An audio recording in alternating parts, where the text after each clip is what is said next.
Fans, if you want to see Toyota's best offers, including those not seen on TV, go to buyatoyota.com. It's Toyota's official website for deals from the official vehicle of the New England Patriots. Toyota, let's go places.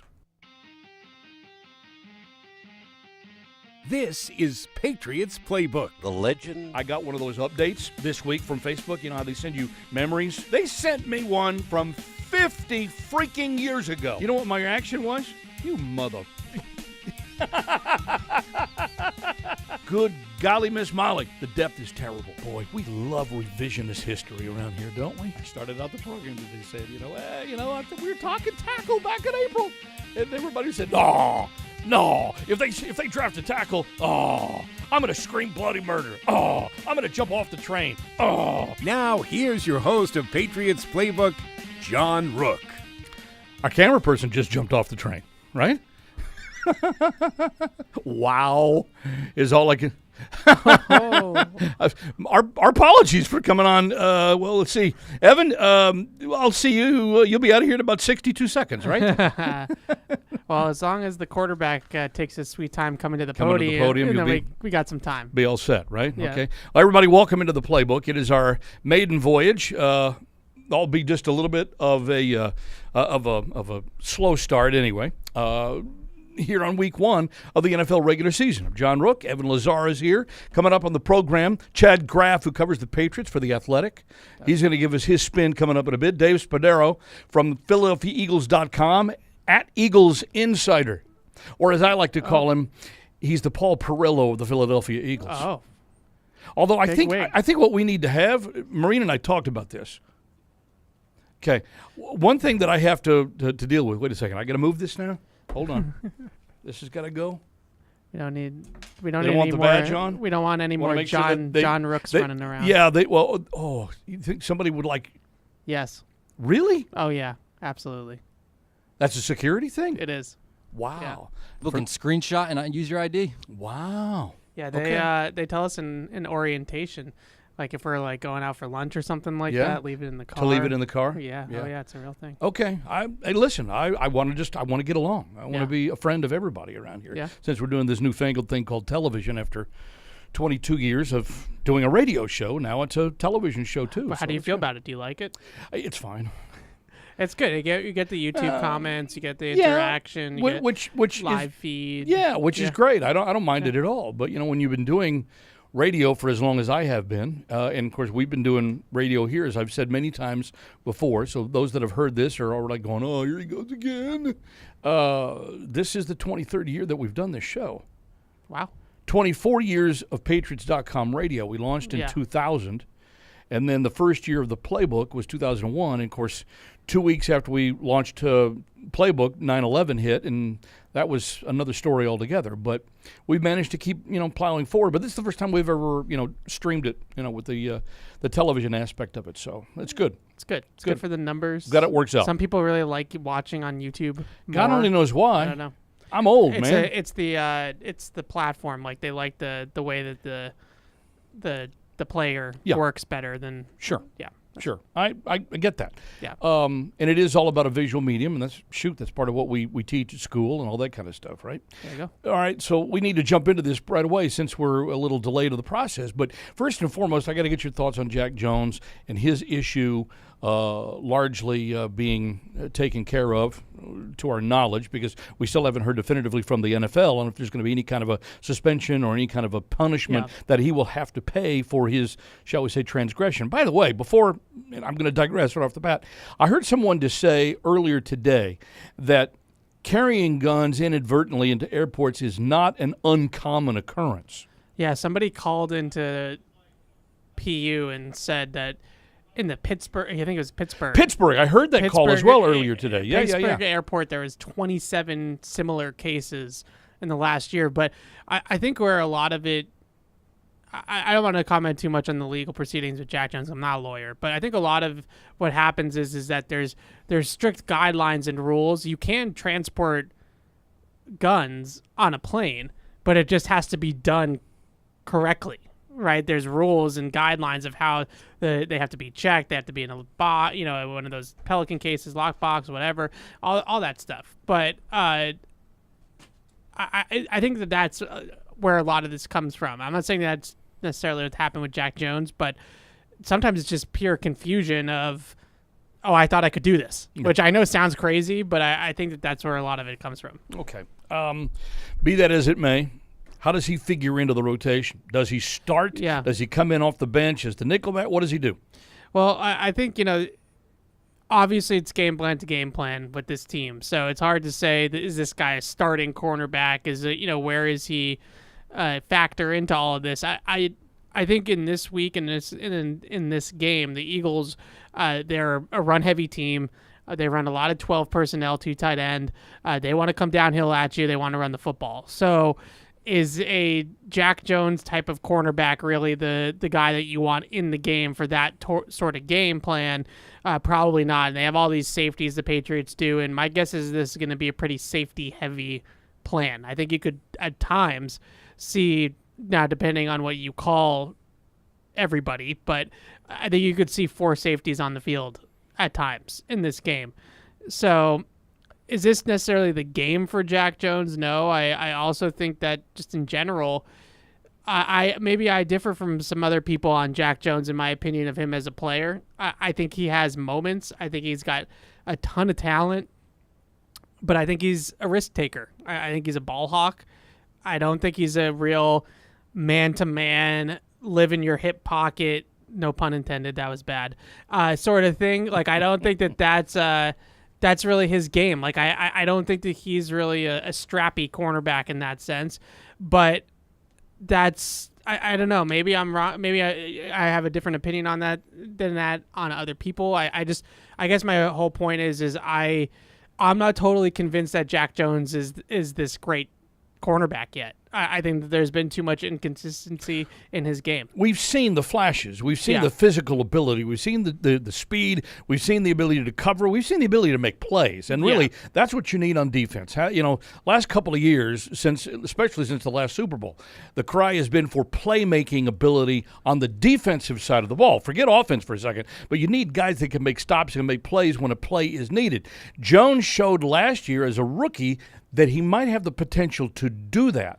And you do want playmakers on the field. You do, but I don't know. He's a good ball hawk, right? Like, he'll go out there and have a couple interceptions that are really impressive, like last year in Green Bay against Detroit. It's a really impressive plays, but the consistency to me down to down is not necessarily there. He had lapses last year in terms of, knowing what coverage they were in, man-to-man lapses, things like that. I'm not trying to be super down on him as a player. I see the potential. I see the talent. He's a fun player to watch because he can turn the ball over. But he's a boomer bust player right now. There's just no other way around it. I was about to say, you're just, deflating the tires a little bit on him.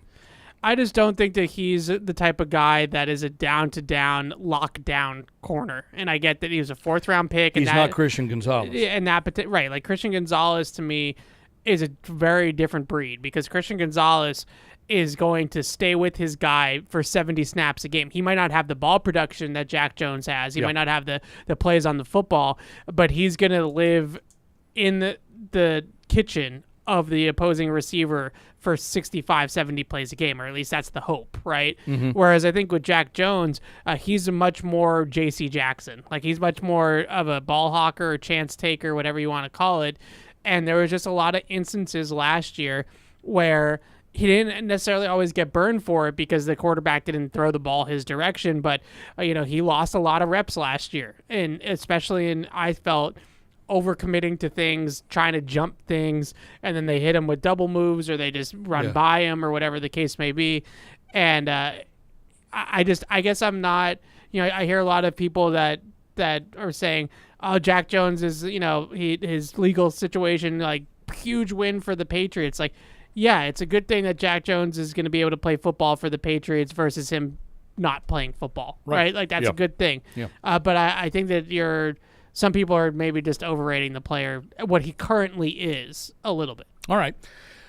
Let's leave that and set it aside for a moment, because clearly time is going to tell on that one. If that's issue 1, then issue 1A has to be the offensive line and who's going to show up healthy to play and able to keep Philadelphia's ferocious defensive front somewhat off of Mac Jones to where he has a chance to actually throw the ball, and the Patriots have a chance to actually run the ball decently. Yeah. And I'm kind of curious as to your thoughts of what you think that offensive line might look like on Sunday. Well, so there's a couple of different scenarios here. One, the offensive line, in terms of what I think is going to be out there, I think there will be some rotation because you don't usually go wire to wire in week one anyways, as they're sort of building up the endurance and things like that. And I would also say there's just guys that have been hurt, guys haven't practiced a whole lot. So to expect a Calvin Anderson, who I do think is going to be the starting right tackle on Sunday, but to expect him to play 65 snaps on Sunday is unrealistic. He hasn't practiced enough. He was very, very ill with whatever the situation was that kept him out of training camp. So I would expect other guys, whether it was the two newcomers, City So, somebody else is going to get involved at the right tackle spot. But I do think Calvin Anderson will start at right tackle, and I think the rest of the line is going to be what we expected going into the year. I think it's going to be Trent Brown on the left side, Strange on the left guard, Andrews at center, and Onwenu at right guard. So those four spots from right guard to left tackle are going to be exactly how we anticipated going into the year. It's right tackle that's still the question mark. And you think Calvin Anderson's the one that at least gets the nod there? Yeah, I think Calvin Anderson will start. You know, he's been with the team the entire time. He's with the team in the spring, participated in the spring. So he has a little bit of a leg up on guys like Vidarian Lowe and Tyrone Wheatley. He also has NFL experience. He started 12 games in the league over 3 years. Those guys haven't even played a down in the NFL yet. So, and same with So, obviously being a rookie. So I think that those guys could spell him, could rotate in with him, but I think Calvin Anderson gets the nod. The other thing with the Eagles front that I think is going to be really interesting is they didn't blitz a whole lot last year. They weren't a very exotic team last year. They didn't use a lot of stuns, blitzes, all these different bells and whistles that we see the Patriots do a ton. They didn't do any of that really last year.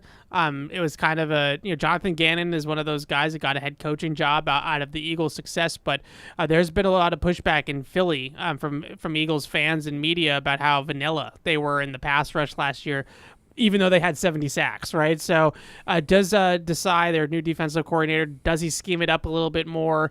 Do they have more blitzing? Do they have more creeper pressure or simulated pressure?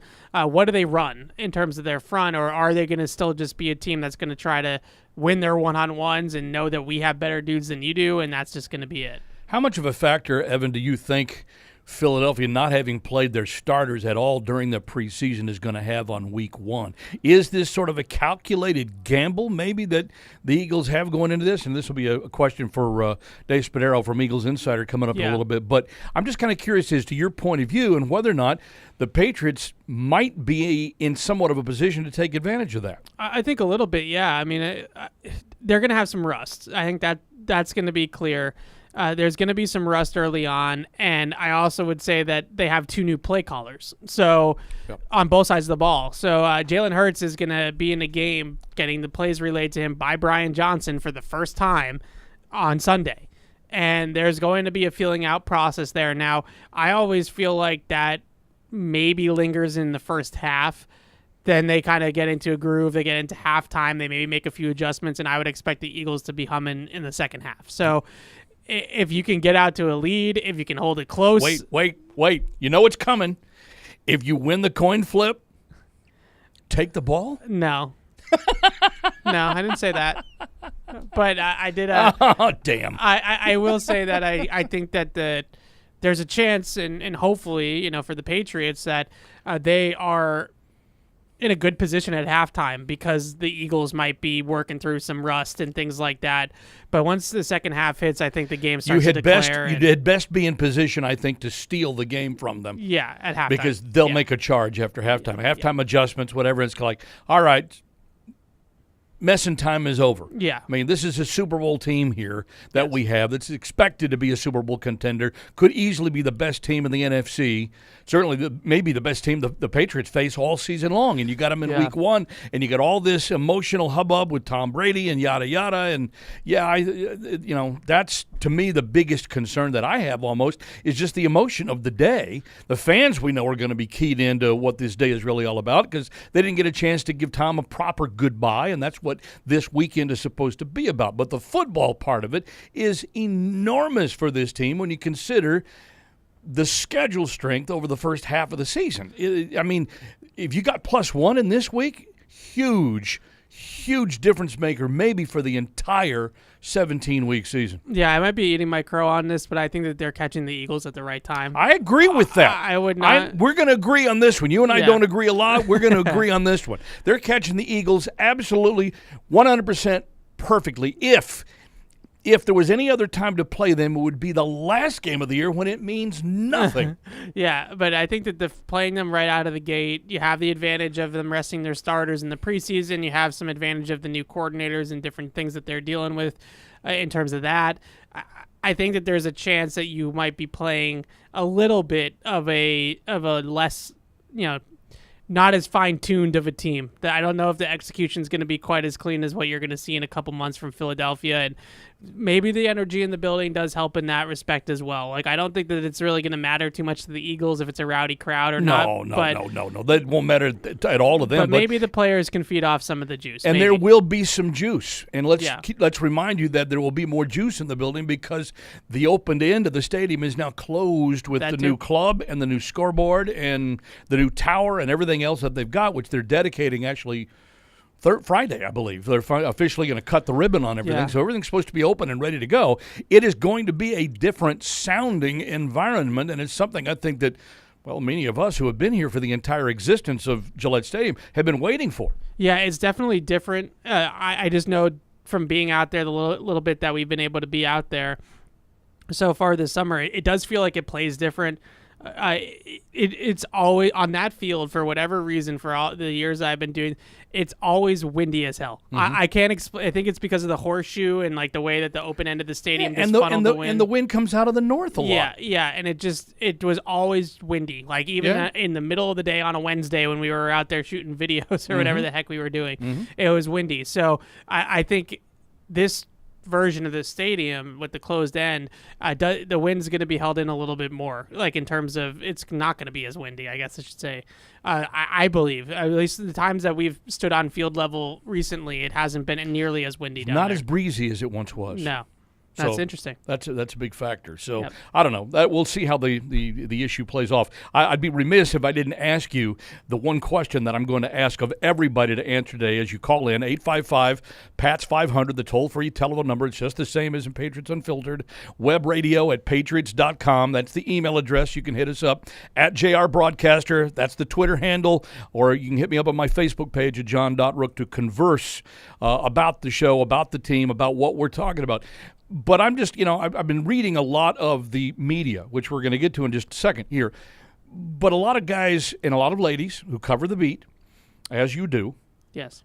like to make predictions, because based on their observations over the course of the spring and the summer and training camp. And so I hear, 5 things that'll happen with the Patriots, the top 10 things that should happen with the Patriots. I'm looking for one bold prediction, just one. I want you to come up with something that maybe you've been thinking about, maybe that you've seen someone mention that you'd like to take a step further, but one bold prediction that you think will happen to the New England Patriots in 2023. How bold are we talking? Does it need to be real bold? No, as bold as you want to make it. I mean, I'll give you want me to give you mine to start with? Oh, now I have to put myself in the corner on this one. I need to know the bold meter here. Am I going like realistic bold or bold? Well, you can go as bold as you want. I'm going to say the Patriots make the playoffs. Okay. So I was going to say the Patriots are going to have a top 10 offense. Okay. I don't know how you're going to they'll probably have to have a top 10 offense in order to make the playoffs. Yeah, there you go. So we're maybe we're on the same page. Yeah. How you calculate offense, yards, points, DVOA, like you do that on your own time. Yeah. I'm just telling you that they're gonna be better offensively than people think. I think they're back to a top 10 offense. Not in 2021, they were also a top 10 offense, but it kind of felt. I don't know. They had some 50 burgers against the Jets and the Jaguars. They had some defensive touchdowns. I think that this offense is going to take a big step forward. I'm putting it out there as top 10. I think that's the best way to put a tangible thing on it, and I think this offense is going to be better than people think. I'm going to give you sort of a 1A selection on that one, though, just because I think they've got tremendous depth up front. I think Keon White is a legitimate candidate for Defensive Rookie of the Year. Oh, wow. That is That's bold. That's not. You think that's a good one? It's big bold. Means he doesn't like it. It's good bold. That's what he means. I He think didn't like Keion it. White is going to be one of those guys, and I think Christian Barmore to an extent was similar in his rookie year, where the advanced analytics are really going to like Keion White, like his pressure rate and stuff like that's going to be good. The sacks and like people that just go off the traditional box score, I'm not sure if he's going to. But be I think he might score well in that traditional box score, which why it'll make him a candidate. Okay, I look at him as more of like a guy that might be really disruptive. I just don't know if he's necessarily going to be registering on the stat sheet to be fair. defensive rookie of the year. Might not get enough reps in that rotation. Right. We don't know. Yeah, right? But I think he'll be disruptive. I do. All right. All right. Ev, thanks, man. Appreciate you. Say hi to Chad for me. I will definitely do that. Evan Lazar, Patriots.com. He's headed out to practice, and that brings in Chad Graff, who covers the Patriots for The Athletic and TheAthletic.com. Hey, Chad, how's it going? I'm doing well. How are you? Great. Thanks for taking a little time today. I'll start with what I ended there with Evan, if you don't mind. One bold prediction from you for 2023's New England Patriots. Do you want the optimistic one or the pessimistic one? I want the first thing that comes in your mind. All right, the first thing that came to mind was, and I truly believe this, I know that the 49ers are great and the Jets are very good. There's a lot of good defenses, but I think that this defense is going to end the year as the number one defense. I think that Bill Belichick is kind of on the cutting edge of what he's trying to do here with positionless defense and having guys like Jabril Peppers and Adrian Phillips and Kyle Duggar and now Marte Mapu, a bunch of guys on that back end who can do a lot of different things, so that when the Buffalo Bills try to run at you with two tight ends, you've got guys like Mapu who can play in the box and stop the run against them, but they're also good enough to drop back into coverage and say, go ahead, we'll take Marte Mapu against Dalton Kincaid. Like, go ahead, Josh Allen, take that matchup. So I'm not quite as bullish on the offense as it sounds like Evan is, but I'm extremely high on what this defense is and what I think it's going to do. Well, I'm going to tend to agree with you rather than Evan on that one. I'm a little more bullish on the defense, and I think that we were sort of led to believe that would likely be the case this year, regardless of whatever they did. And look, we've talked about it on this show during our off-season program as well, that I thought one of the bullet points for the entire season would be the offensive line. I thought they'd draft an offensive lineman, early in the draft, and silly me, they didn't do that, and now we see the kind of offensive line troubles that they're having with the depth and the injury and everything else that's going on. If the offensive line can stay, can get together, first of all, and then stay relatively healthy, then I think the offense's chance of improving and being a top 10 offense, as Evan suggested, improve immeasurably. However, I don't think that's going to happen because, as we all know, it's a war of attrition. And man alive, you got to keep guys healthy. You got to keep your quarterback healthy. And I'm having real problems believing that through 17, 18 weeks that you got to play 17 games, that the Patriots are going to stay as healthy as they're going to need to stay in order for them to truly be successful. I'm with you. I think the offensive line is probably the biggest concern more than anything else on the offense. Like, I'm not terribly high on Devontae Parker and Juju Smith-Schuster as your 1-2, but I'm higher on that than I am this current offensive line setup and the fact that you're then turning to day 3 rookies probably if either of your guards get hurt or if your center gets hurt. At right tackle, I still don't really know what you have. I'm not even sure who your starting right tackle is. We suspect Calvin Anderson. Suspect it. Sure, and I could see that, and that makes sense. But boy, it certainly gives me pause, especially against that defensive line. Like, Calvin Anderson hasn't really practiced all summer because of this illness that he talked about. Yep. And so he's coming into a really brutal matchup. Yep. Hey, we know you haven't got a whole lot of practice, but here's the team that almost broke the NFL sack record last year. Like, good luck, kid. So 70 sacks for this team. 70. Crazy. Chad, 7. That's 7-0, not 17. 7-0. And the Patriots. They were so good. Yeah, they were. The Patriots gave up 41 last year, and that was a bad year from them. And the Eagles had 70. And so, I think that means that you're probably going to see a ton of quick game and a lot of short passes. Yep. Probably a lot of run pass options. Yep. And so I'm not sure that I would turn on the game expecting to see 70-yard bombs, but No. I think that's probably what the offense looks like, at least early on, until you are more sure about your offensive line. This may be one of the fastest games that we've seen on television in the NFL this year. And this leads me into the next issue I was going to say. How do the Patriots beat a team like Philadelphia when Philadelphia, maybe top to bottom, may have the most well-rounded roster of any in the entire NFL? And I'm going to include Kansas City in that one.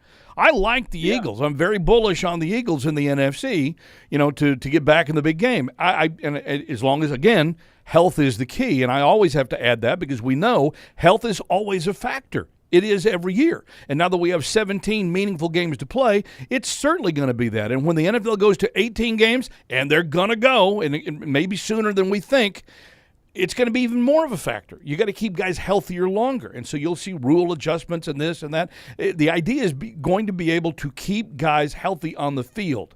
So that being said, this Eagles team is really, really good in the way that the Patriots beat them is A. They get them early, as we just talked about a little bit. It's great that you're getting them early in the year before any of their starters have even played a minute because nobody played in the preseason. And B, run the damn ball. Now, let me codify that for a second. If you don't have an offensive line to run behind, you're not going to run very well. So it's good that you have Ramondre Stevenson and obviously Zeke Elliott to pound the ball between the tackles because they're going to need to. Yeah, you're going to have to throw it somewhat, but if you can come out and control tempo and get 4 or 5 yards on a first down and leave yourself in third and short situations, you got a chance to grind out some of those drives against an Eagles team that if you can stay even with them or maybe even have a slight lead at halftime, now you're going to put them under pressure. Now you're going to force them to, feel the pinch a little bit, and then you might actually force them into a mistake, which, again, they don't normally do. And you cannot make mistakes yourself. And, of course, we all know the offensive line troubles that the Patriots had trying to avoid mistakes a year ago. So it lines up to give, my whole point here, Chad, is it lines up to give them a shot, I think more than a legit shot, really, on Sunday. But Philly's talent could still end up winning out unless you stick to a game plan. For sure. And here's what's interesting to me about that game plan and what I think we'll see is a lot of this, both roster construction and what we've seen in training camp, has been built around 12 personnel, where Bill O'Brien, once again, uses a lot of 2 tight ends. Yeah. It's why they brought Mike Gesicki in. And I think what will be interesting against the Eagles is trying to identify what the Eagles want to do defensively against that when the Patriots come out with their 2 tight ends. Yeah. They can either stay in their base defense, and then if you're the Patriots, you're thinking, heck yeah, this is great. You're in your base defense. We get a linebacker or safety against Mike Gesicki and Hunter Henry. Like, Mac Jones will take that matchup all day long. But to your point about running the ball, what becomes interesting to me is if the Eagles go to their nickel defense with an extra defensive back, as I think they probably will. They don't want Mike Gesicki and Hunter Henry to beat them. Then the door opens up against a lighter box to be able to run the ball. And I think at that point, if you're the Patriots in 12 personnel against nickel defense, you have to be able to run the ball. It ideally makes things a little bit easier for your offensive line that does have some questions. And so I think that's kind of the big matchup to me is in 12 personnel, when the Eagles are playing light and daring you to run, are you able to run the ball effectively? And that is a major question. A major question. I expect the Patriots to also, be in that, personnel set because they're going to need to assist their offensive line. We need this team will need blocking.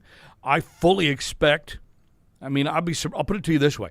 I'll be surprised if Zeke Elliott doesn't get more time than Ramondre, not because Ramondre is not better, but because we know that Elliott is a renowned pass blocker, and there may be, especially in passing downs, even though he's pretty good at catching the ball himself, the need to keep him back to make sure Mac's, not going to get flattened in the backfield. That's the biggest concern that I really have. If Mac can stay on his feet long enough, and yeah, I'm thinking that certainly short passes, slants, tight ends, whatever they can get to, but nothing that's going to be more than 12 to 15 yards downfield.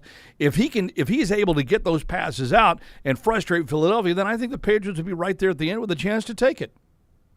Yeah, that's a really good point about Elliott, and I think that you could see some of that with play action too, as a way to kind of keep him in, and as a way to give Mac Jones more options aside from just backs protecting all the time. Because I think often we think, hey, the offensive line is struggling. They've got a tough matchup. Like, just leave everybody in, and that'll be the way to solve it. And then you suddenly look up and you've got like 3 targets downfield and nobody's open. And all of a sudden you're in a world of hurt. So Ezekiel Elliott can provide, I think a really big boost in that area. And, in addition to the short yardage stuff, I think is a really important part of the reason that he's here to begin with. Okay. All right. So, Chad, we talked a little bit about bold predictions. We kind of feel like we know what this team probably should do in an effort to, have a chance to really win this game. The story within the story, the part of the reason for the 3-ring circus and everything that's going on this weekend is obviously Tom Brady gets a chance to be embraced, given the old big New England hug, by the fans who will be in attendance, and which have made this ticket the toughest ticket right now in the regular season for the entire NFL to obtain. Certainly the most expensive. Average ticket on Vivid Seats, as I checked it early this morning, the last time I looked. So here we are midweek as we're doing this show.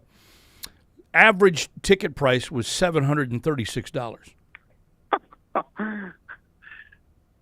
Right? So there's a lot of hubbub going on above, and I'm wondering how well this team can focus and stay above it. And we don't know.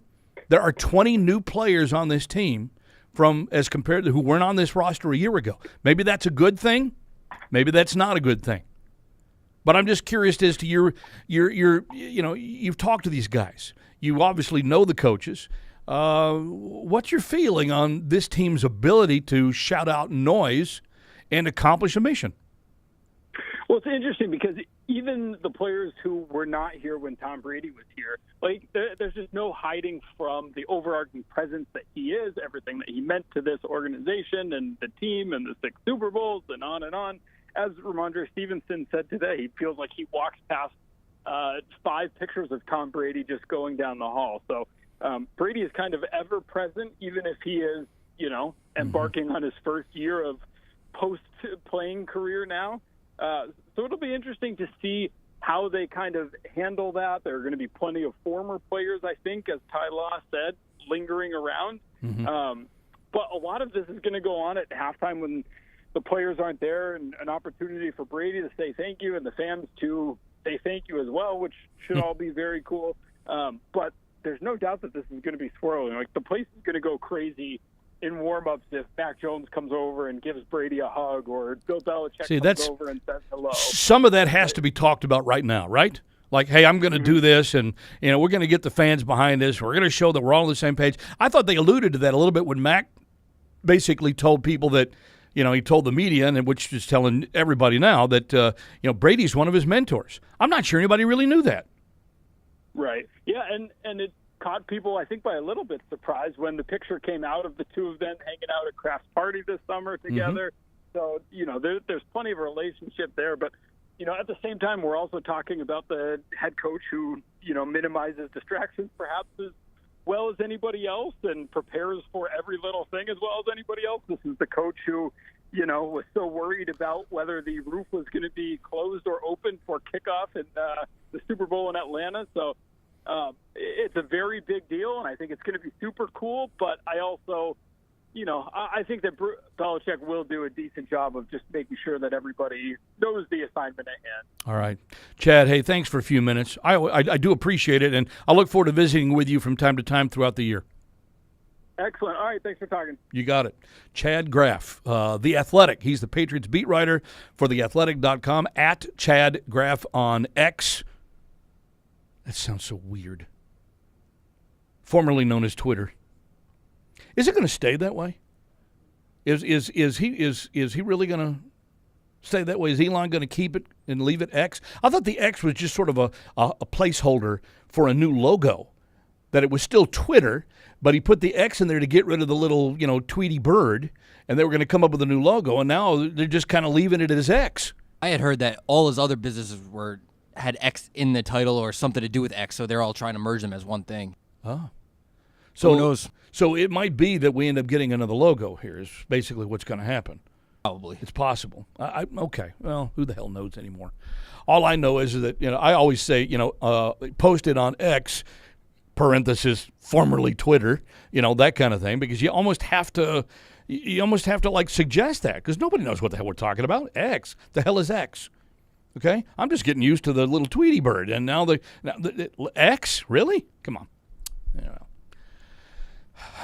The things that, make us go, 855-PATS-500, the toll-free number, web radio at patriots.com. If you got email, JR Broadcaster, at JR Broadcaster on X, formerly known as Twitter, or Instagram, too, by the way. If you on IG, okay, at JR Broadcaster, it's the same handle. Or you can hit my Facebook page if you'd like. Let's get to the phones here. We've got Dave Spadaro, Eagles Insider, coming up at the top of the hour, and the one and only pro football guru himself, Russell S. Baxter. He'll join us in hour number 2 at the bottom of the hour to go over week 1 throughout the entire NFL. So there's a lot of stuff going on right now. The main question to you, however, is a question that I did post to both Chad and to Evan earlier. And I want you to come up with one bold prediction.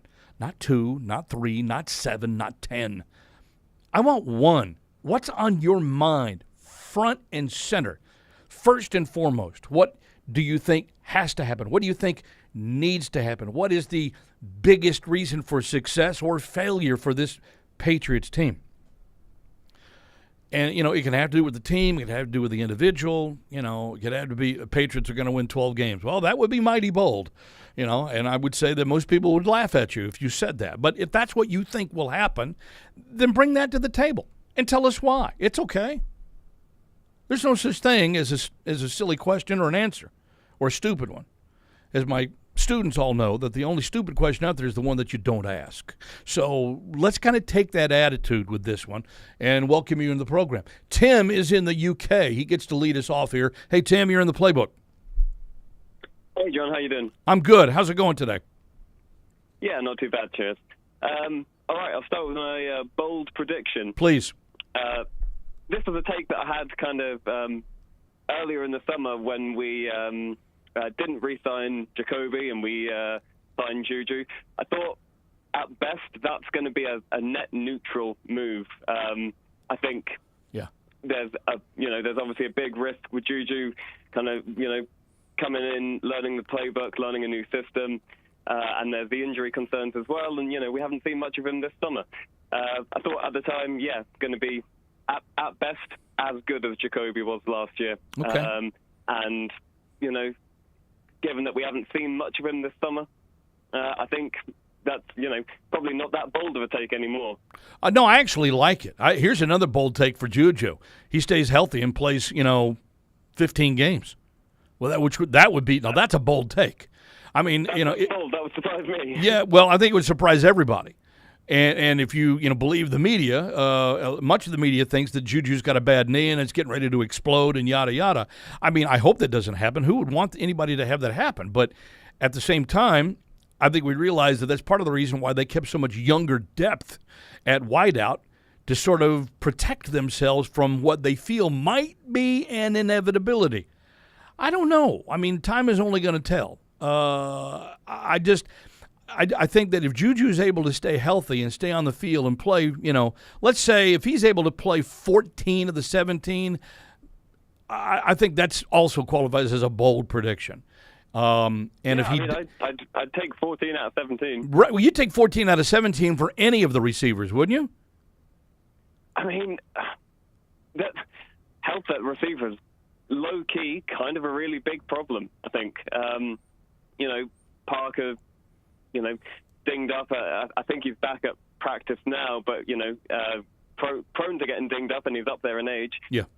Tyquan looks like he's going to be out for a lot of the season.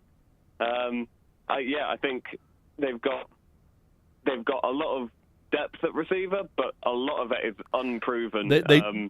Rookies, recent signings this summer, including some that have come in pretty late in the process. So, how much they're going to realistically contribute, I don't know. They do. And here's an even bolder take along those lines.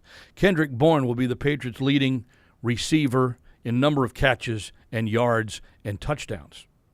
Why? I don't think that's bold. I agree. I don't think that's a bold take at all. I just don't think Devontae Parker and or Juju Smith-Schuster may be on the field enough. And if Kendrick Bourne has, the kind of season that we anticipate him having, playing with a little bit of a chip on his shoulder, and how he might have been used or misused, let's say, by the previous coaching staff, for whatever reason it is, I think Kendrick Bourne is the kind of guy that could become, Mac Jones's binky and be a reliable target for him. And teams will start to realize that, and that's when other teams will get in trouble if they start, shading over a safety, let's say, to help Kendrick Bourne out. I'll take my chances with Juju or Devontae Parker if they're healthy in the game, either one, in single-man coverage. I will take my chances. Yeah. I mean, I think if they're in the game, it means they're healthy, and if they're healthy, I think they're decent options. I'm not all doom and gloom because we didn't get Hopkins. I think we've got some half decent options at receiver. But yeah, if they're healthy, is going to be the question. Right. But yeah, here's hoping for a big season for KB because. I also just really think he's a likable guy. I want him to. I want to see him do well. Absolutely, 100%. Anything else, Tim? I had a couple of real nuts and bolts questions. Shoot. That I was hoping to ask Evan. I don't know if he's still there, but Evan is off at practice because Mac Jones is getting ready to go speak, so he needs to be there for that. Well, but you can call you can call Evan and talk to him personally because he'll do his Catch-22 show tomorrow at this same time. I might do, but I might ask you as I'm on the line. Sure, go ahead. So two of the rookies that we didn't see much of, Douglas and Mapu. Yep. Questions about how we might see them used. Does Douglas give the red zone offense any kind of juice with its kind of short area quickness? No, I'm thinking especially of the Edelman touchdown in Super Bowl 49. If he can, if he can run routes like Julian did, then you might see that because as we know, that first step is usually the Lulu, and you either hang onto the cliff or you fall off it. So, I mean, I would initially say no because you have a tendency to go over the top in red zone situations. But at the same time, why not set up some kind of a screen, even a bubble screen, and let him get behind a couple of blockers and see if he can't, make chicken salad out of chicken feathers, right, and get into the end zone that way. So I would say initially no, but then upon further review, I'm going to figure that they're going to figure out a way to get him the ball somehow, some way, any way they can. And that's part of the reason why we didn't. That's part of the reason why none of us saw him a lot at all. Except for a couple of snaps in the preseason, because frankly, I think they're playing poker. They're holding their cards to the vest. They don't want anybody to see anything. I think we'll see him in the end zone a bit. And then finally, quickly, Mapu, and I'll get off the line here. Mapu covering tight ends, something that Doug has struggled a bit with, and has been a bit of a weak spot on the defense. Does Mapu give them anything in tight end coverage? Sure. And I'll take that off the air. Thanks, All right, Tim. Thank you for the phone call. I think you'll probably see Mapu this week, and the reason that you'll see him is because, as Evan mentioned earlier, you'll probably see more of a hefty, heavy safety lineup defensively, just because of Philadelphia's, penchant for, run-pass option as well. I think you're going to give him every opportunity to win a job and keep a job. Now, I think they'll move him back and forth. I think, my thought process is that you might see him line up in a linebacker slot, even though technically, he's a safety, and I think that's where they sort of envision him. But I don't think they want to stick pin his position.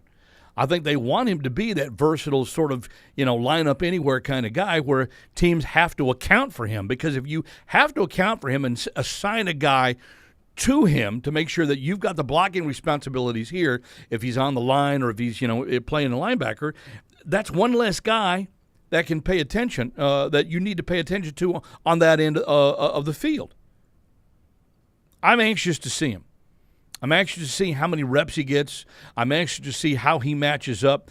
Does he go exclusively with the other team's tight ends?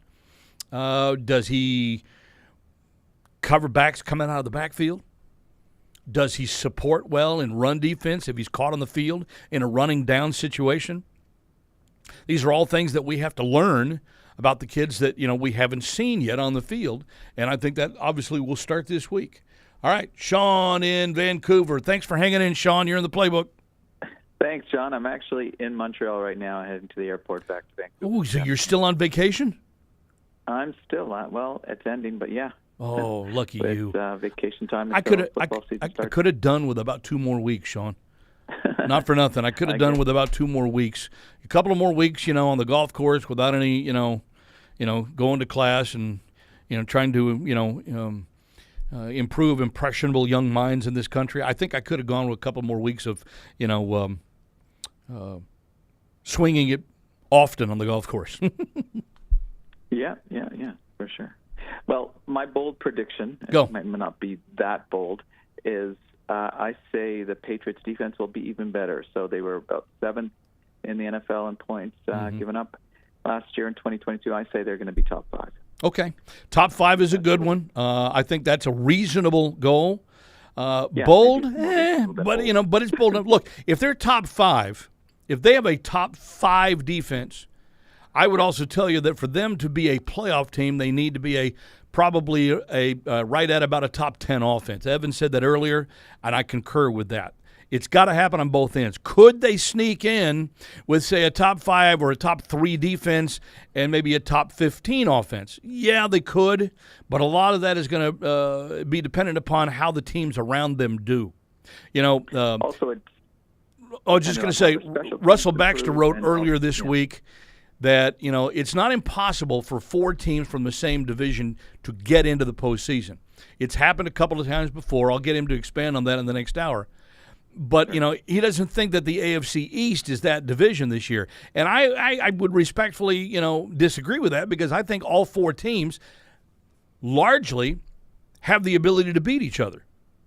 The Patriots are the one that everybody's looking at. Everybody's going to assume, that the Bills are going to be at the top and that, the Dolphins are still going to be good if, he stays, healthy and that, the Jets are going to be improved. And, okay, that's fine. But you know what happens when you assume, right?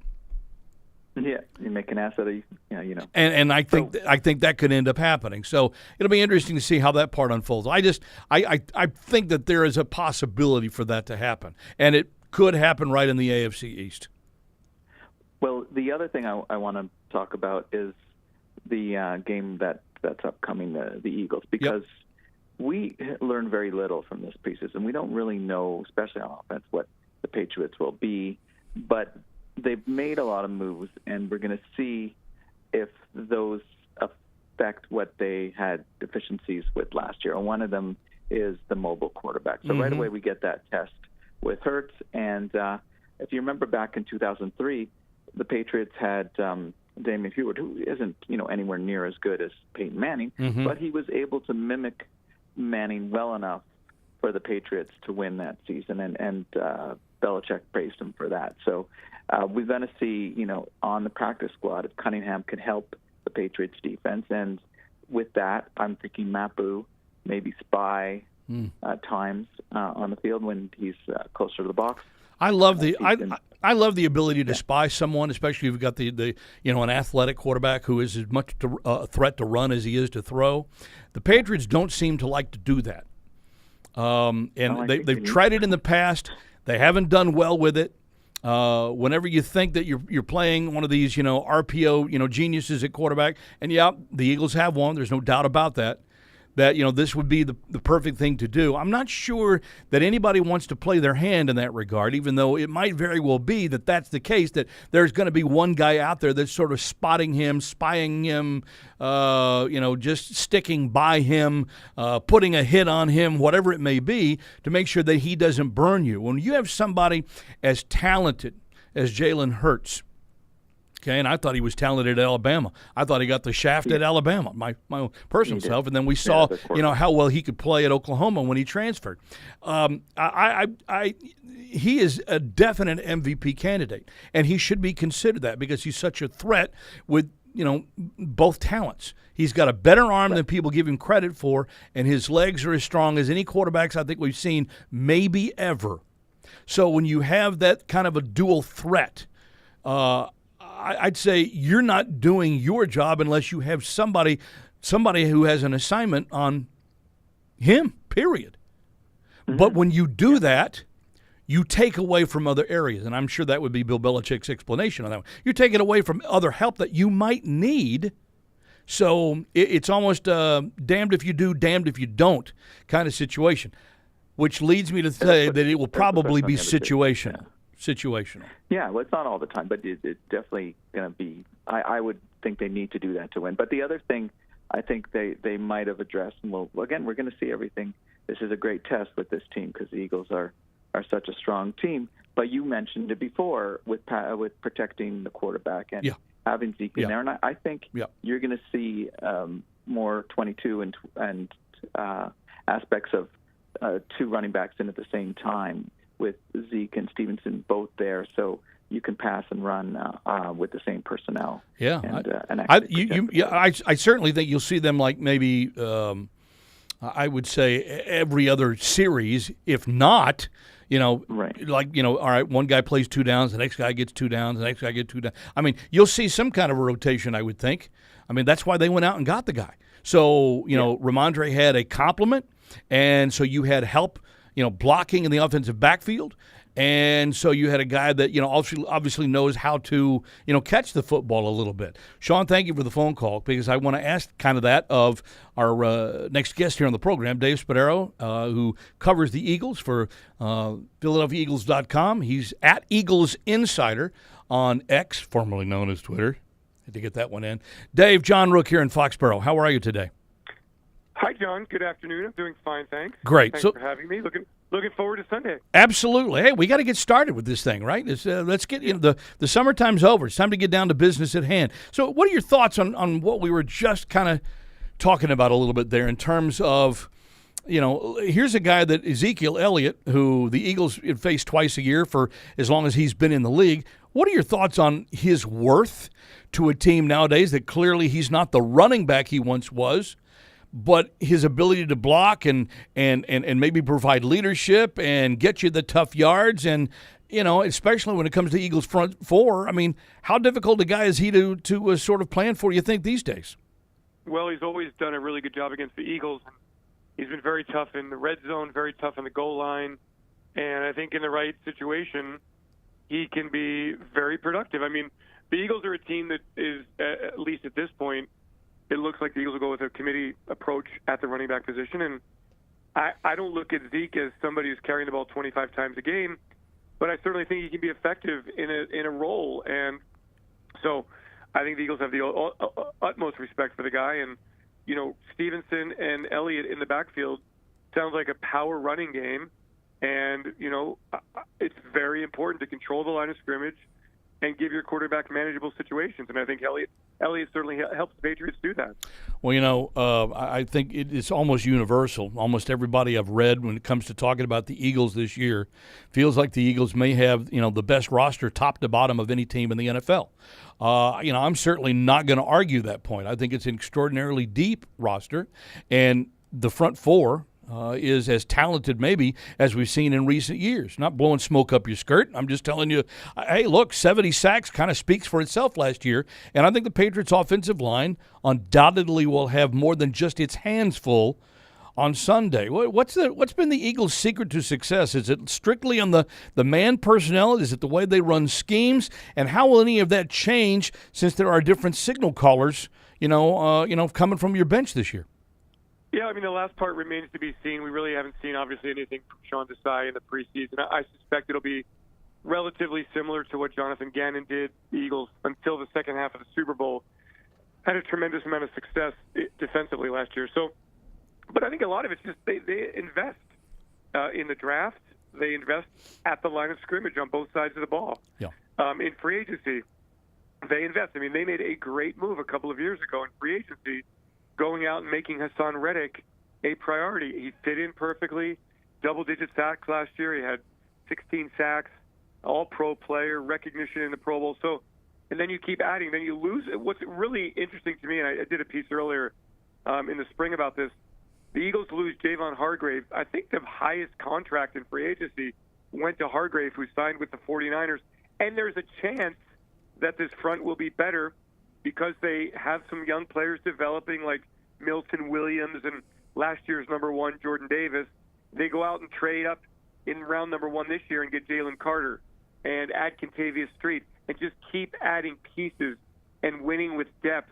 And it's like hockey, bringing players over the boards and keeping everybody in a rotation and keeping everybody hungry, fast off the football, and, aimed at the quarterback. So they've hit on the draft. They've hit in free agency. They've developed very well, and they play an aggressive scheme. Yeah.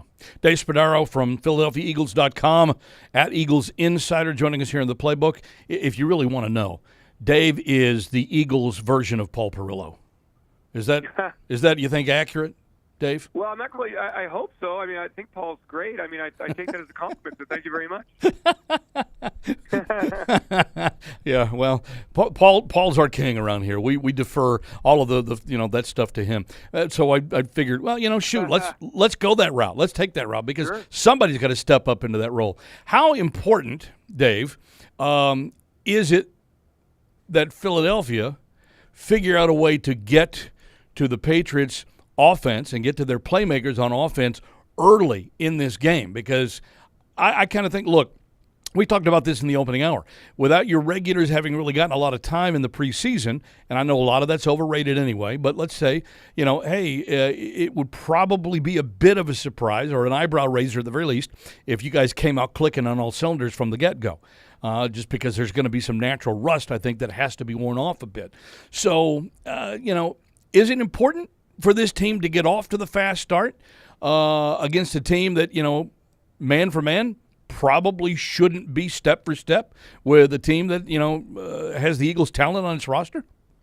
I think so. I mean, I look, I know it'll be emotional up there with the Tom Brady ceremony. I think the fans will be jacked up, and I understand that the Patriots had a down year last year, and they've got a lot to prove. And I think defensively for the Eagles, when I look at this defense and I say, all right, they don't really know what the Patriots are going to do, but maybe they do. They're very familiar with Bill O'Brien. They know that they want to get the ball out of the quarterback's hands quickly. The tight end will be heavily involved. They want to run the football. They want to eat some clock. They want to keep the Eagles on their heels. Yeah. All of that is important. This is the third straight season the Eagles are starting on the road, and Nick Sirianni's had a lot of success. A win in Atlanta, a win in Detroit kind of set the tone for the season. I expect the Eagles to come out really aggressively offensively. I think that they feel that they match up pretty well with the Patriots, with all due respect. I mean, a really good defensive front that New England has, but the Eagles, the offensive line is as good as any in the league. And the playmakers on the outside with Smith and Brown, outstanding. Dallas Goedert at tight end. The multiplicity in the backfield with Hurts and some really interesting talent traits in the backfield. I mean, I think we're all just dying to see what this team is going to be all about and what wrinkles they'll add. But, yeah, for sure, when you're on the road, man, you want to come out strong and take it to them and not give a team a feeling in the second half that it can come back and win the game. So it's very important for the Eagles to finish, to start strong and finish. Start fast, finish strong. That's, I think, what every team wants to do. You guys have had some injury issues at wideout, no? Yeah, not really, no. I mean, the third receiver, Quez Watkins, has had a hamstring, but for them, coming out of camp in the preseason, A.J. Brown's healthy, Devontae Smith is healthy. Olamide Zaccheaus has had a minor injury that he suffered in the second preseason game, I believe, and so, but he's expected to play. I don't think there's really any, knock on wood, major injury concerns for the Eagles coming into this game. They managed things pretty well. Coming off the Super Bowl, they really made sure to give the players time away from the field, get their legs back, get their energy back. Tough loss to the Chiefs. Emotionally reeling, put that game behind them. I think the Eagles come into this game very focused and ready to play a good football game. What do you think Nick Sirianni learned about that experience last year, especially losing in the way that the team did in Kansas City, and how that will affect might it affect him as a head coach going into this season?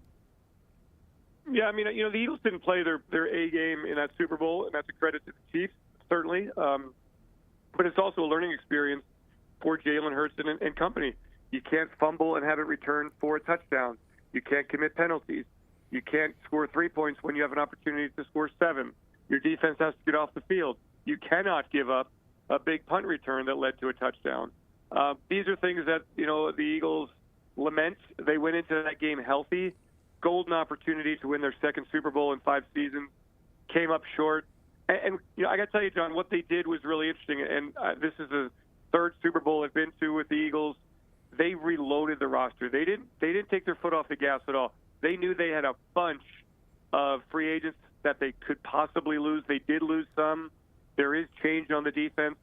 But they were able to retain James Bradbury and redo Darius Slay's contract and keep Brandon Graham and keep Jason Kelsey for another year and add Jalen Carter and Nolan Smith in round number 1. And those young guys get to come in. They don't have to be stars right away, but they're expected to be contributors. And when you have that kind of depth, you just look at the 17-game season and you say, we're pretty well equipped to withstand what we know is coming. And there's going to be some injuries, but the Eagles do have some depth at most positions. But like every other team, there's some indispensable players, and you just hope you get through the season unscathed, get to the postseason, and really play your best football. But it was a learning experience for sure. You have to play a great game in the Super Bowl to win it. Eagles didn't play a great game, and they came up 3 points short. For a second there, when you were talking about some of those young guys coming on, thought you were going to list Superman and Batman in there too. It's right. When you talk about the roster, I mean, you do look at the roster and you go, whoa, there's some talent here. That's what I mean. I looked at your 2 deep today, and I'm like, I forgot that. I didn't know that. And I'm like, wow, there's some players. Yeah, but there's also some questions. I mean, they have 2 new safeties. They've only got 3 linebackers on the active roster. There's 2 new starters there. The offensive line has a new starter at right guard. The punter, it appears at this point, will be Aaron Sipoff, who is on the practice squad. So, like every team, there's roster fluidity. There's questions. The first week or 2 of the season, always unpredictable. Yeah. And the Eagles know they're going into a tough environment. The Patriots crowd is going to be very, very excited for the day and for the celebration and for the start of the season. And I suspect to see Mac Jones and Bill Belichick get off the season in the right way. And I think it's really important from the Patriots standpoint that Patriots start the season the right way after a tough 2022 season. So both teams have a lot of great storylines, and I really think it will be a great football game.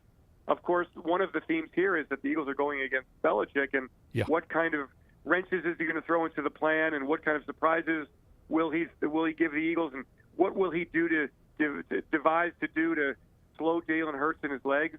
All fascinating stuff. Can't wait for Sunday. All right. Then a final question for you is what I'm asking our fans today is to come up with one bold prediction for the Patriots for 2023. How about a bold prediction from you for the Eagles for this season? Okay, my bold prediction is that the Eagles, for the first time in the NFC East since 2003, 2004, will be a repeat winner in the division. Okay. And it's a remarkable statistic. No repeat winner in the NFC East since 2003, 2004. Eagles won it last year. History says it's going to be really tough to do it again this year. Dave Spadaro says the Eagles will do it again and get off that 20-year schneid. God, I love it. It just there's no sitting on the fence with you. That's what I love about it. That's great. Fantastic. Hey, Dave, safe travels this way, and best of luck throughout the course of the season. I look forward to visiting with you again at some point. My pleasure. Thanks for having me, and should be a great game. Can't wait for it to start on Sunday. Absolutely. Good luck. It is Dave Spadaro. Again, you can find him at Eagles Insider on X.com or whatever the hell it is, Twitter, formerly known as Twitter, yada, yada. But his stuff is good, and like I said, he's the Eagles version of Paul Perillo. So if you really want to know, this is the guy that you got to read, probably got to get into. All right, so we're roughly 10 minutes away from Russell Baxter, who will join us here on the program at 855-PATS-500. Patty in Agawam. Oh, he called in because I had his email all ready to go, but Patty's right here on the phone. Hi, Patty. What's up, John? Hey, part of the noise, I'm going to mute my phone when I'm not talking, but can I give you 2 bold predictions? Shoot. Go for it. All right, number 1, Mac Jones will finish top 3, will finish 3rd in the AFC in QB rating. And the second bold prediction is Patriots go 5-1 in the division. Whoa. They split against Buffalo, they sweep Miami and the Jets. Wow. All right, that's bold. might be a couple of other things too, but hey, guess what? If it happens, then you get the chance to come on the show and crow about it. I love it. I'll do it. I will. That's pretty good, though. The Mac Jones one, third in QB rating or top 3 in QB rating. Look, there's a lot of competition in the AFC, and I think we realize that. And for the Patriots to have a successful season, Mac has to be an upper half quarterback. I'll certainly give you that. Top 3, it depends on the other guys and the other teams. But he's got to be, based on his performance alone, an upper half quarterback, and he can't be if the guys in front of him cannot block. He can't be. There's no way. So that would also be especially bold, I think, coming from you. Not that I think Mac's going to fail. I actually think this team is going to surprise. My first bold prediction was this team makes the postseason, when there are a lot of people that don't think that'll happen. But we mentioned this on last week's show, on our preseason or off-season finale, that this team, I think, what was the over-under? It was 6.5. It started, I think, at BetMGM. Started out at 6.5 wins, and it was up at 7.5 last week, and that they were still, BetMGM was reporting that they were still pounding the over on that bet at 7.5. So clearly there are a lot of people out there that think that this Patriots team can make the postseason. Now, of course, if you win that bet, 8 wins isn't going to get you into the postseason.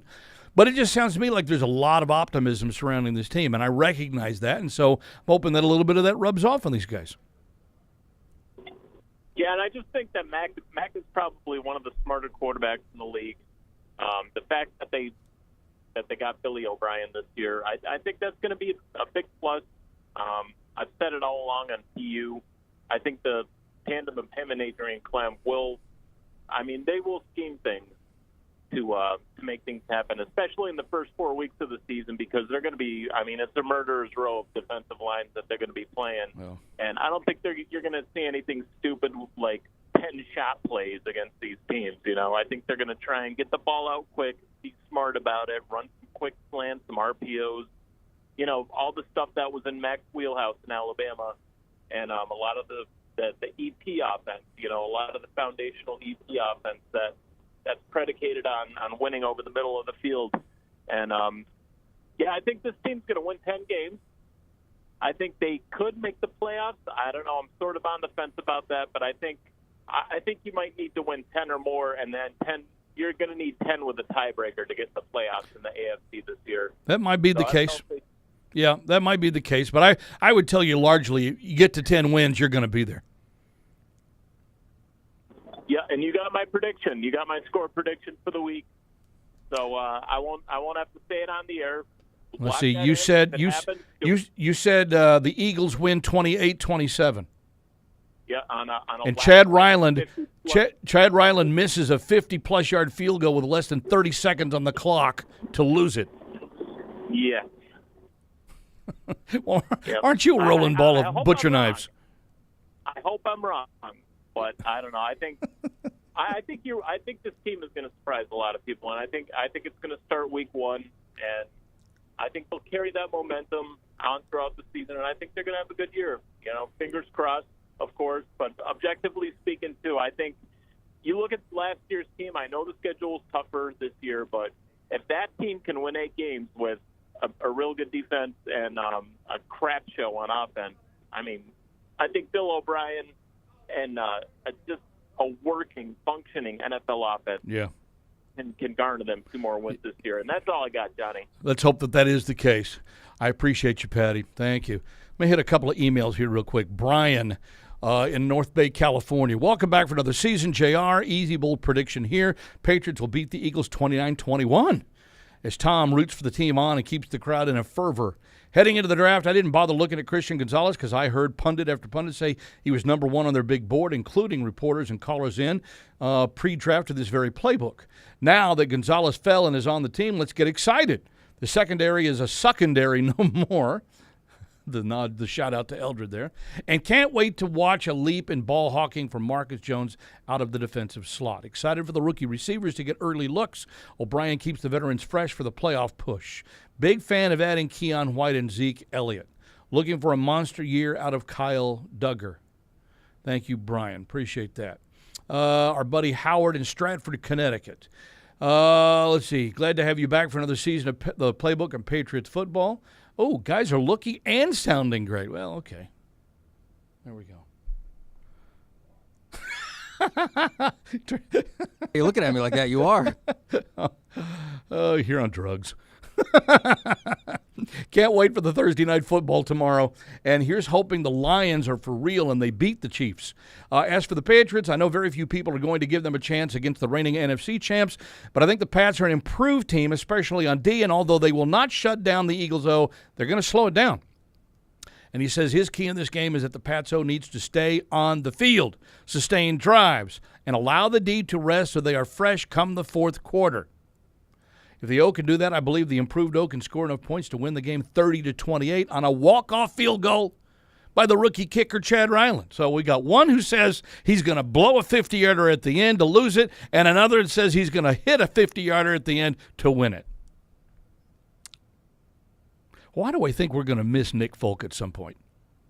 I just saying. Just saying. I have nothing against Chad Ryland. I know he's got a cannon for a leg. I'm anxious to see him as just about anybody. But when you're in close games, your kicker makes the diff. The guy you had is as reliable from inside of 50 yards as anybody in the NFL. And now he's kicking for Tennessee. So I'm just going to kind of leave it right there with that one. Nancy from Iowa. John, have you missed me? I started a new career. I haven't been able to listen, but I am back and love the new broadcast. I will try to listen more often. I miss the fun conversations, regular callers, everything. I haven't read or followed the team very much this offseason. My bold prediction is the Patriots will be second in the division and make the playoffs. I like the prediction, Nancy. What needs to happen? The offensive line needs to step up big time. If you're taking scores for a yearbook, I will never receive. My prediction, Patriots win 23-20. I think that was a shot. Marine, I think that was a shot. Still make the playbooks. I think that was definitely a shot.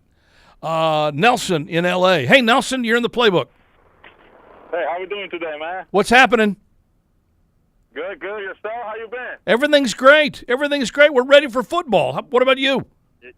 I'm excited. All right, so tell me why you're excited. My prediction is we're going to win 31-28. Ooh. Last second field goal? Yes, sir. Nice. Okay. And then the question that you asked? Yeah.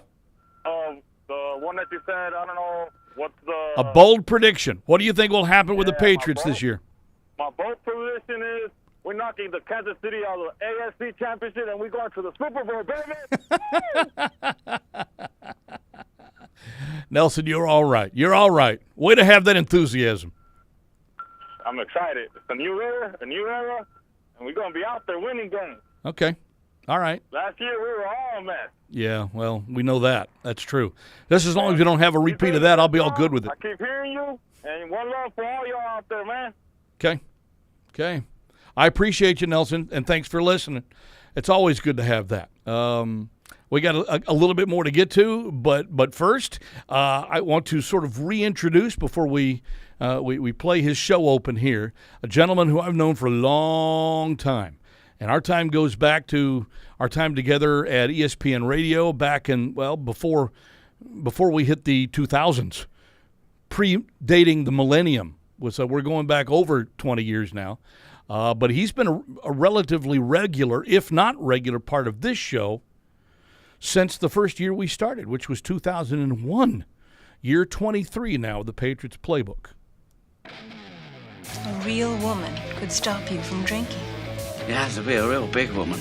It's time to go around the NFL with football guru Russell Baxter. From now on, your name is Flounder. On Patriots Playbook. Flounder.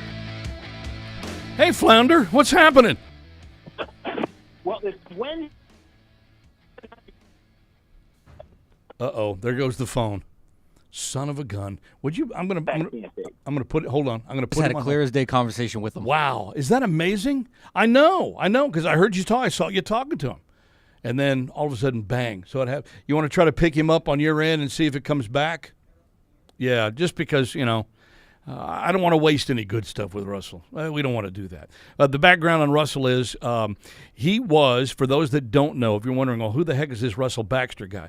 Russell was the guy in the ear of Chris Berman and Tom Jackson during NFL Sunday Countdown, and basically feeding them all the info that they had on the air, which really helped make that program work for decades at ESPN. And he since matriculated onto doing his own thing now and covering the National Football League.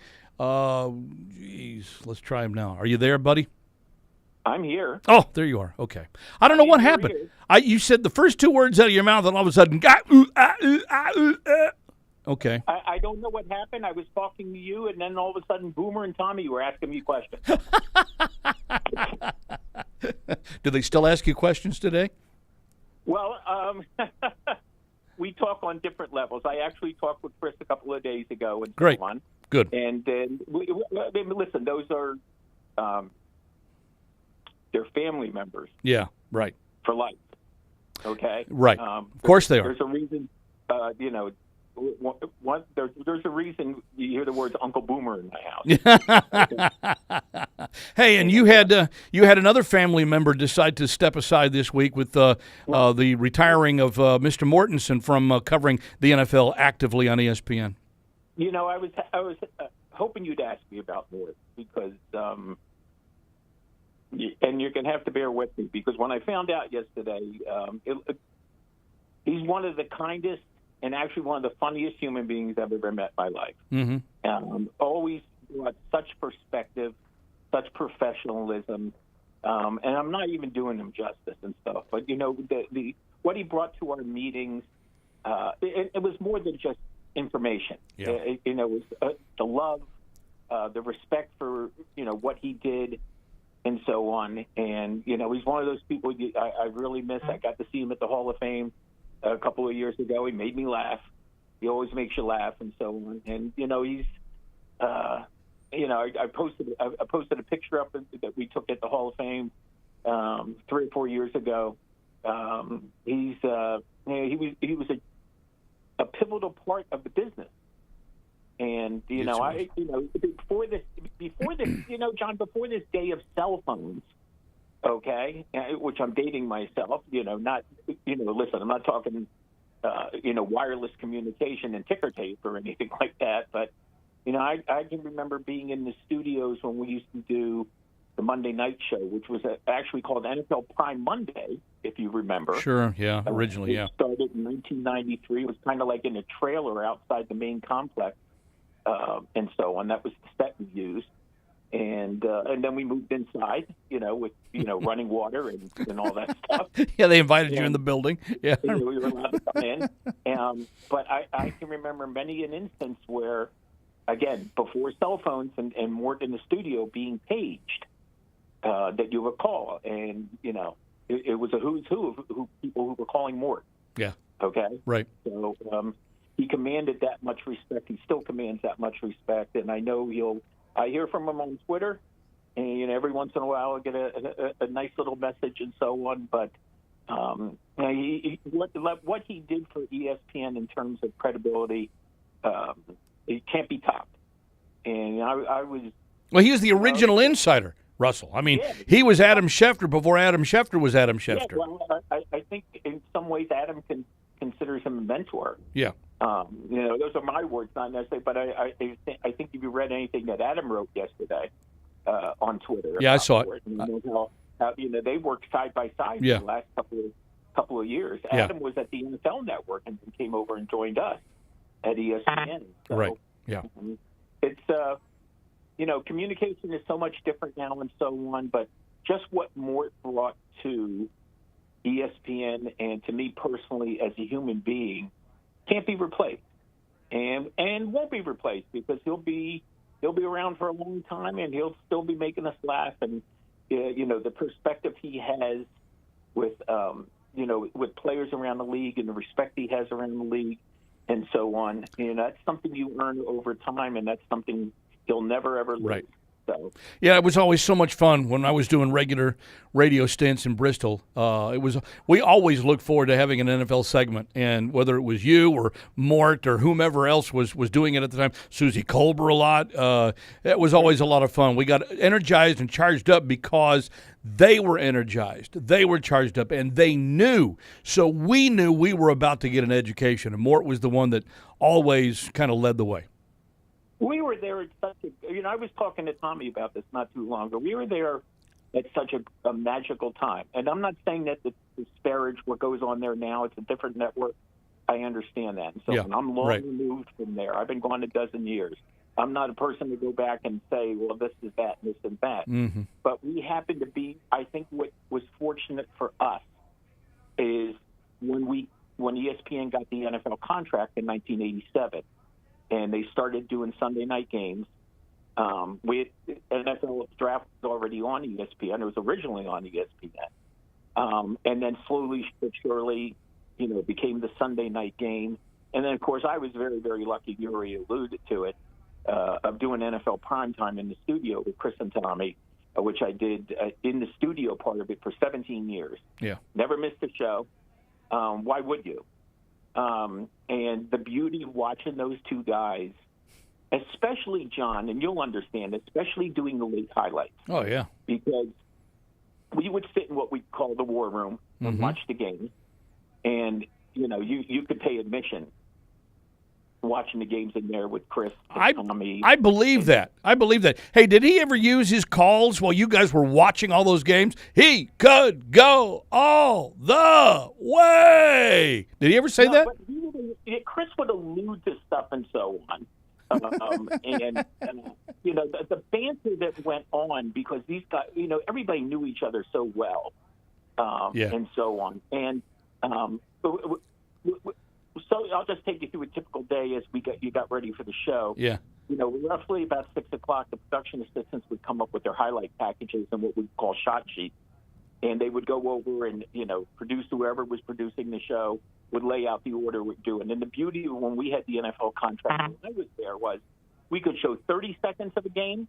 We could show 9 minutes of a game. We weren't limited. It depended on how the game unfolded. If it was 45, we wanted to pretty much show you all 93 points.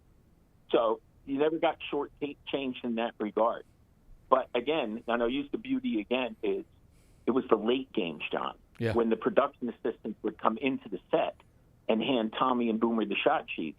Now, we had been watching the games, but we didn't know necessarily what was on the highlight. And you could never tell that after watching these guys do what they did. And they just played off each other, and the chemistry was unreal between the two of them. And as many people know, that main studio at ESPN is now named after Chris Berman and Tom Jackson. That doesn't shock me at all. No. Well, I mean, it was. Deion said he built the Georgia Dome, right? Yeah. Chris and Tommy built that room. No question. By the way, I'm going to digress here before we get to the games this week. What are your impressions of Coach Prime in his debut at Colorado and what he's done in such a short amount of time? Well, I mean, I'm watching I watched most of the first half the other day, and it was hard to believe. And I don't watch a lot of college football, but it was almost hard to believe that TCU was the favorite. I knew going in TCU was going to have a hard time for a couple of reasons. Number one, the hype behind Deion. Number two, when he's had a chip on his shoulder, he always came through as a player. I mean, always. That's why he was who he was. And number three, they lost half their damn roster from last year. Yeah. So I wasn't sure they would get upset, but I certainly knew it was going to be a good game, and that certainly happened. And since we're in name-dropping territory here, I had an opportunity to work with Deion Sanders on Thursday Night Football in 2015. Yep. So I got to know Deion a little, and so on. He wasn't coaching any of us. We already had a coach there named Bill Cowher. So I got to know him a little bit personally, and so on. That fire in his belly, and watching this, and I think people with Deion Sanders because he is very brash and outspoken and confident and so on. And that was in full display when he went in the Hall of Fame as well. I think people have mixed opinions about him and so on. You can't deny the talent. And now if he suddenly turns out to be one hell of a coach, and again, it's one game, okay? So it's one game, but it was very impressive. It was not so much that they won. It was the poise in which they won. His son, yeah, exactly. His son is an outstanding athlete. Right. And watching that contest, I think people somehow got the impression because he had overhauled the team roster and so on, and he was going in here as his first game as the head coach, that he was going to be ill prepared. Yeah. Again, if on face value, if you didn't know anything about Colorado and TCU, you would have sworn Colorado was the much better football team. Mm-hmm. Yeah, without a doubt. All right, let's talk about the football teams in front of us for week 1 in the NFL season. I got to admit, I think there's a lot of anticipation, more so on the Lions' part than the Chiefs' part tonight, or I should say tomorrow night. Keep thinking this is Thursday. Hey, these both do that 3 or 4 times in the next. Yeah, month. these date changes kill me. I mean, we don't know, for 20 years out of how many years? Well, this is year 23. I think were we Thursdays primarily on this show? We did once upon a time we did 3 days a week, but you always came on with us on Thursdays. And then when I started teaching a few years ago, we had to cut it back to 2. And now because my teaching schedule has picked up, it's 1 day a week, but it's always been Thursdays. This year we moved to Wednesdays for the first time in 20 years. So. Which is why I want to go Wednesday. I wanted to do Wednesday Adams because there is no Thursday Adams. Ba-dum. I like that. I like it. It works for me. The anticipation for Thursday's game, I think, is all about the Lions as opposed to the Chiefs. What are your thoughts? Well, I agree. I mean, this is the second time in 4 years that Kansas City's opening the season as defending Super Bowl champions. We pretty much know them and have gotten to know them. I mean, they've been in the playoffs 8 years in a row. They've been to 3 of the last 4 Super Bowls, won a couple of titles. We've gotten to know Arrowhead Stadium pretty well because every playoff game they've played, except for the Super Bowl, has been in Arrowhead Stadium with Patrick Mahomes. He hasn't played a road playoff game yet. So I think we know this team. Obviously, a lot of national exposure, and for all the right reasons. Andy Reid is the longest tenured head coach in the league, just not with the same team. Yeah. Andy's first year head coach was 1999 with the Eagles, 1 year before Bill Belichick. Right. So, right. Little interesting factoid. So we've gotten to know them. What do we know about the Lions? Well, we know the last time the Lions won a playoff game was 8 years before Andy Reid became a head coach of the Eagles. That was 1991. That's crazy. The last time they won a division title was 1993. It was called the NFC Central, not the NFC North, and there were 5 teams in that division. The NFC Norris. Right, and thank you very much, speaking of Boomer. Yep. And the last time the Lions won a title, and by the way, they've won 4 NFL titles in their proud history, was 1957, which is 2 years before I was born. All right? And I just turned 64 a couple of days ago. So happy birthday. Do the math on that one. Mm-hmm. So we don't know much, but here's what we know about the current Lions. We know that they were 5th in the league in scoring last year, John. Their defense played better at the end of the year. At one time last year, they were 1-6. They won 8 of their last 10 games. So they knocked the Packers out of the playoffs in the final Sunday night game of the year, and they did it at Lambeau Field. Dan Campbell has obviously drawn a lot of attention. I think his first year there because of some of the wacky things he was saying, and apparently it is paying off for that franchise. Now they obviously want to take the next step, and obviously winning a game against the defending Super Bowl champions on opening night would be pretty Herculean. Mm-hmm. Now, I have lots of numbers here because Patrick Mahomes usually comes out with a bang. The Chiefs have won 8 straight season openers. He's been the starting quarterback in the last 5, John. Mm-hmm. All he's done is thrown 18 touchdown passes and 0 interceptions in those 5 games. I got to admit, I mean, it'd be pretty hard not to root for that if you're going to root for somebody in this particular instance. Because, look, I don't root for teams per se. I kind of root for stories. Maybe that's just the reporter, the journalist, the media type in me. Because better stories just make for more interest, as far as I'm concerned, all the way around. If anybody's going to come close to what Tom Brady has done in his career, I've been of the opinion for pretty much the last year or so that Patrick Mahomes could be that guy. When does that chatter continue to kick up? When does does it take on a life of itself if Kansas City finds himself back in the Super Bowl again this year? Well, yeah, because it takes on a life of its own because it becomes. In some ways, there are so many people out there who want somebody to be the next GOAT, per se. Right. And because God knows we need a GOAT. Today's GOAT. We must live on a farm. Yeah. Somebody has to be the greatest of all time. And for people who maybe don't think Tom Brady was the GOAT, okay. And by the way, it's such a ridiculous concept because it's all a matter of opinion anyway, and so on. You see this young man come in and honestly do some things that we haven't seen done. I mean, last year Patrick Mahomes became the first quarterback in the Super Bowl era to lead the NFL in passing yards and win the Super Bowl the same year. Mm-hmm. Now that's not a small task. That's 57 years. Okay.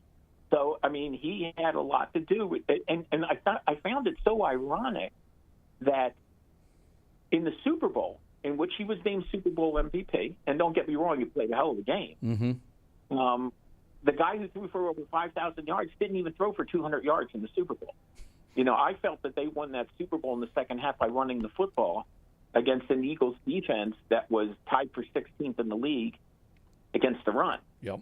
It's, as you know, and this is an unequivocal fact, it is impossible to sack the quarterback when the running back has the football. Yeah, that's also true. That's a stat that won't appear. Right. Think about this, John. A team that had 70 sacks during the regular season, yeah, and 8 or 9 more against the Giants and the 49ers in playoffs, mm-hmm. had no sacks in Super Bowl 57. Yeah, that's nuts. That's nuts. None. Yeah, that's crazy. The lineup this weekend seemed to be obviously pretty spread out evenly. Everybody's playing their first one. I think there are a couple of intriguing matchups, like the 49ers playing at the Steelers. I would say the Cowboys playing at the Giants, which is the Sunday night game. But to me, the 2 games other than the Patriots and Eagles that I think I might be most interested in, Dolphins at Chargers Sunday afternoon, which goes up against the Eagles-Patriots game, and then Monday night, Bills at the Jets. Kind of anxious to see how Aaron Rodgers is going to look. Well, I was just wrapping up my food for thought for full press coverage, mm-hmm. And of course my 5 key statistics, which we'll see over the next 24 hours and go on. I'm always grateful that Ian Glendon gives me a chance to write that for full press coverage. Right. And I was making the point that, do you think the Jets – now, think about this for a second. Many consider Aaron Rodgers last year coming off a down season, okay? Now, he threw 12 interceptions. Don't get me wrong. That's very high for him, okay? Yep. He's not a double-digit interception guy. He only threw 26 touchdown passes. Now, that's a modest total as well.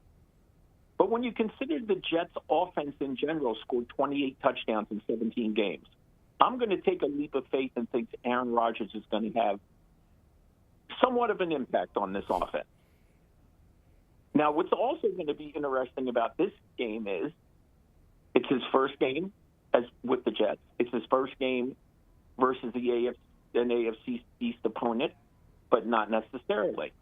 Because remember last year, the Packers played the AFC East in the interconference round. Okay. They played Buffalo. They played New England. They played the Jets. Right. And and they played Miami. Mm-hmm. So it's not like he's going to see anything that shocks him Monday night. He might be more shocked by some of the other teams in the conference that he might not have been played in recent years. Okay? Certainly not the interconference games the Jets have to play, et cetera. So it's not a bad – and also keep in mind, a year ago, the Jets, before they got, fell into that season-ending 6-game losing streak, they beat the Bills at AT&T Stadium. Yeah. Wait a minute. Yeah. MetLife. What is it? MetLife. MetLife. I'm sorry. Yeah. Okay, so they beat the Bills and Josh Wrong Allen sponsor. there last year. So this is very intriguing for a lot of different reasons, because you also consider the Bills' offseason. Now, I'm not inside the building, and a lot has been made about Stephon Diggs and Josh Allen's relationship, and it seems like everything's okay, right? And when I hear that stuff, I have this flashback. And you know where I'm going here. Flashback to the early 90s with Mark Levy and remember the bickering Bills? Love that team. Love those teams. Yeah, and the bickering Bills, he called them out. They were playing the Dolphins in week 2 down in Miami, and they got obliterated. Yeah. And that was the bickering Bills. Yeah. And that was also the start of 4 straight Super Bowl appearances. Yeah. Right. And I'm not saying the Bills are going to the Super Bowl, but this would be interesting. It's funny because half the slate this week in week 1 is divisional games. And, we usually see all those divisional games in week 17 or week 18 as it is now. But half the league is in divisional games to start off the season, and that they can be very, very big tone setters because, as you know, and especially in this league now where you can go from last to first or last to a playoff spot real quickly. We saw it 4 times last year alone. Yep. I'll be interested to see if the Jets and Giants can hold serve. Now, you mentioned the Giants, by the way. I have to throw out this number. And if you're the Giants, you'd have to throw up. Last year, even though they were 9-7-1 and Brian Daboll was NFL Coach of the Year, and the Giants won a playoff game for the first time since they beat the Patriots in Super Bowl 46. Mm-hmm. The Giants within the division last year, John, won 5-1. That's nuts, and they still made the playoffs. That's crazy. The playoffs. Yeah, that's insane. 3 of the losses, obviously, to the Eagles. Yeah. So. Well, that kind of leads me to the next thing I was going to ask you, because, in all honesty, you wrote about it, earlier this week on full press coverage, but talking about a division that could potentially see all of its members reach the postseason. And I know you thought that the NFC East would be the likely candidate for this year, but I'm wondering, really, what's keeping the AFC East from joining that party? Well, actually, besides the NFC East, I also push for the AFC North. Mm-hmm. That's a division that had 3. They didn't have 3 playoff teams last year, but Pittsburgh finished strong. Cincinnati and Baltimore were in. Yep. And I find this year the Browns to be very intriguing, and not because of Deshaun Watson and not because of Kevin Stefanski. And here's a name you know pretty well because he had a lot to do with the Eagles' win over the Patriots in Super Bowl 52, and that's Jim Schwartz, who is now the new defensive coordinator for the Browns. Yep. And they went out and got Zadarius Smith to pair with Myles Garrett. Tomlinson up the middle, Shelby Harris up the middle. I'm just curious about that Browns defense. The AFC North was really interesting last year, John. Every team in the division, all 4, went 3-3 in the division. But you bring up a good point about the AFC East. And by the way, speaking of AFC East, and it was a different AFC East, the AFC East is the last division to put 4 teams in the playoffs in the same year. There you go. Now, remember, it was 1998, and those were the years of the AFC East with 5 divisions. Right. I mean, 5 teams, yes. Okay. Colts were in the division, yes. Year, yep. And the Colts went 3-13. Yeah. But the other 4 teams all made it. All went into the playoffs. Yep. I think all 4 teams have a legit shot this year, and it would not surprise me, Russell, as you just kind of talked about. Wouldn't surprise me to see the AFC East going 3-3. Everybody in the division. I know some people who are that know Buffalo well are thinking that's just heresy. It's not going to happen. I could see it happen. Well, I can see it happen. They were 4-2 in the division last year. Exactly. So they were 6-0. You got to pick them off once. If you can pick them off once, everybody's going to end up 3-3. Listen, holding serve in the division is very important when you come down to those tiebreakers and so on. And I know Buffalo won the division. I know they played one less game, them in Cincinnati, because obviously the Damar Hamlin circumstances and so on. But again, they were still 4-2 in the division. They lost to the Jets. They lost at Miami for the first time in a bit. Or lost to the Dolphins for the first time in a bit.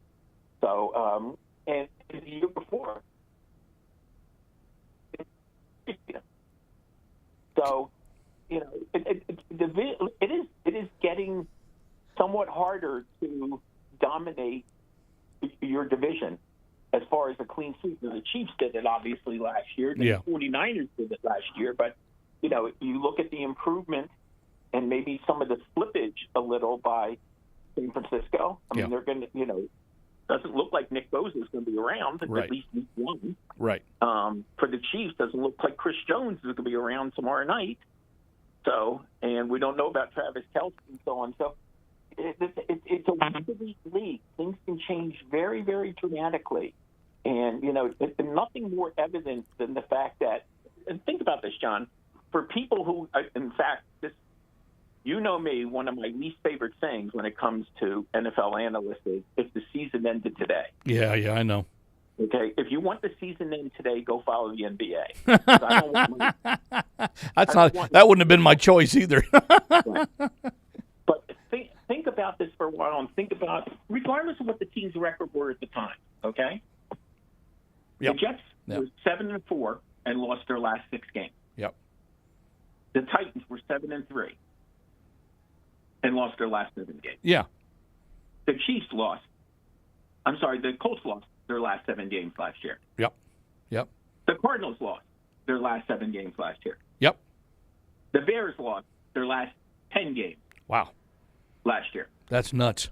And meanwhile, while you're kissing off certain people, Jacksonville goes from 4-8 to 9-8 and wins the division. Yep. Okay, so I mean, you know, maybe you know who they should get out to instead of Carrie Underwood, they should get Ray Stevens to do the Sunday night opening, and that way he can sing why they call it the Streak. Yeah, the Streak.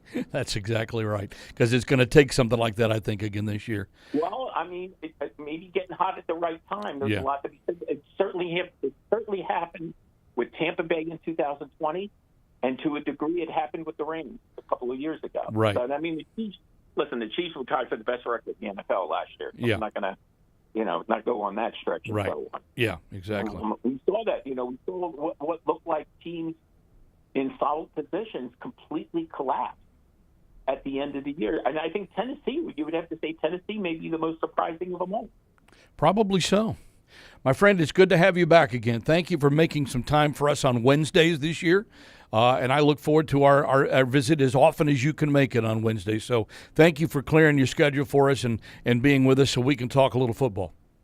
I've already put in my Google Calendar that I'm good until week 6 of 2026.